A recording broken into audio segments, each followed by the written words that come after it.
Ажырасу. Жұмыстан келгенімде жұбайым Жанар кешкі ас дайындап жатыр еді. Жақындап барып, маңызды нәрсе айтуым керек дедім.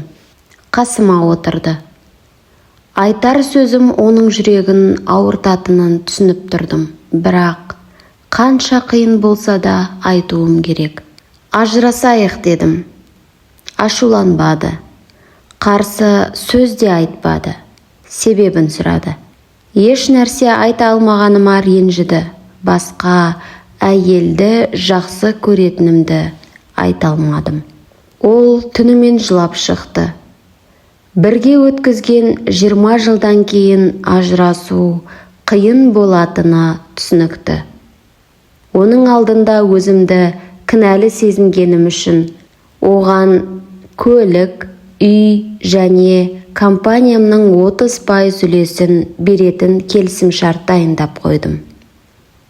Бірақ ол қағазға бір қарады да жыртып тастады. Екеуміз мүлдем бейтаныс адамға айналдық. Оның маған жұмсаған уақыты мен күш-жігеріне жаным ашыды. Бірақ жүрекке әмір жүрмейді.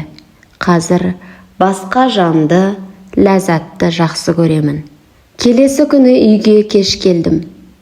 Әйелім үстел басында бір нәрсе жазып отыр екен. Еш нәрсе айтпай бөлмеме барып ұйықтадым. Ертеңіне маған өз шартын ұсынды. Менен ешқандай материалдық зат қаламайтынын, тек ажырасатынымызды 1 айға дейін ешкімге айтпай жасырын ұстауды сұрады. Осы уақыт ішінде жақсы отбасына ұқсап өмір сүруімізді өтінді. Бұған себеп жалғыз ұлымыз Асқардың 1 айдан соң университетке түсетіндіктен қабылдау емтиханы кезінде отбасы ішіндегі мәселелер оған кедергі болмасын деген ниет екен. Келістім. Екінші шарты да бар. Үйленген күні есіктен үйге оны қолыма алып кіргенімізді есіме түсіріп, 1 ай бойы оны қолыма алып, бөлмемізден есікке дейін апарып жүруімді сұрады. Басында есінен ауысқан ба деп ойладым, бірақ өткен жылдардың құрметіне келістім. Бұл туралы сүйіктім Ләззатқа айтып едім. Бір күлді де, әйелің қияли жан екен деп мазақ етті. Ақыры әйеліммен ажырасатыныма сенімді болғандықтан, ол да бұл шартты орындауыма келісті. Бірінші күні еш сезімім қалмаған әйелімді құшағыма алу қиын болды. Көтергенімде қасымда тұрған ұлым бізге қарап, бір-біріңізге деген сезімдеріңіз қандай күшті деп қуанышын жасыра алмады. Бұл сөздер ішімді күйдірсе де, келіскеніміздей әйелімді үйдің есігіне дейін құшағымда апардым. Ол болса көздерін жұмып, құлағыма ұлымызға ажырасатынымызды айтушы болма деді.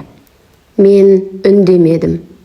Оны есікке дейін апарып үйден бірге шықтық. Ол аялдамаға барып жұмысына баратын автобусты күтті.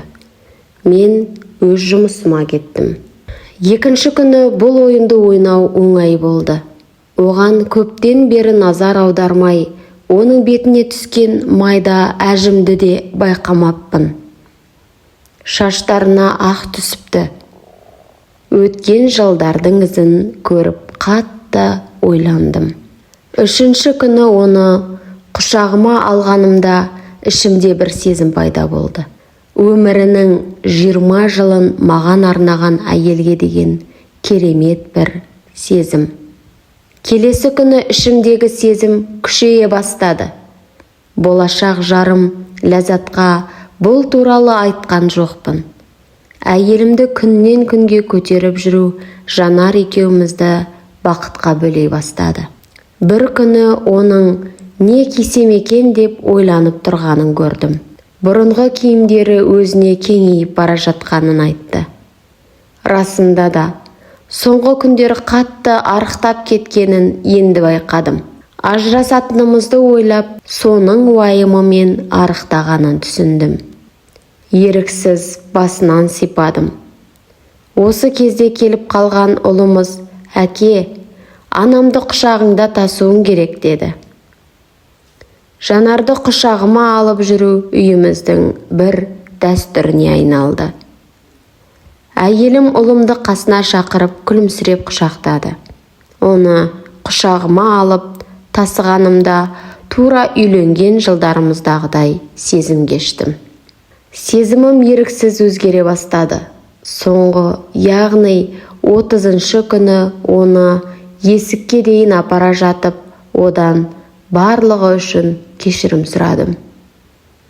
Үйден шығып, Ләззатқа барып, әйеліммен ажыраспайтынымды айттым. Отбасымыздың әлсірегені сезімнің жоқтығынан емес, бір-бірімізді бағалай алмағанымыздан екенін енді түсіндім. Үйге қайта жетуге асықтым. Жолдан гүл алып арасына «Сені өмірімнің соңына дейін құшағымда таситын боламын» деп жаздым. Үйге барып, бөлмемізге қарай жүгірдім. Әйелім төсекте жатыр екен. Қасына бардым. Демалмай жатыр. Жедел жәрдем шақырдым. Дәрігер, әйеліңіз 4 айдан бері обыр ауруымен ауырған екен. Өкінішке орай ауруы асқынып кетіпті. Содан көз жұмды. Қайғыңызға ортақпын деді. Қатты өкініп жыладым. Басқамен жүріп, әйелімнің обыр ауруымен арпалысқанын білмей де қалыппын. Ал ол менің қамымды ойлап, өміріне санаулы күндер қалғанын білгені үшін ұлымыздың алдында мені анасын тастап кеткен жаман әке ретінде көрсетпеуге тырысыпты. Ең болмағанда ұлымыздың есінде мені жақсы әке, жақсы жұбай болуымды қалапты. Қадірімді білмеген қадірлім-ау, қабірімді құшақтап жылап қалма деген сөз осы тұста айтылуы тиіс сияқты. Жаныңызда жүрген жандарды жоғалтқан соң емес, тірі кезінде бағалап үйреніңіз. Құрметті Бақыт Тұрсынжан қызының тыңдармандары, сіздерге менің дыбыстауыммен жазылған ғибратты әңгімелер ұнаған болса, арнама тіркеліп, өз пікіріңізді қалдыруыңызды сұраймын.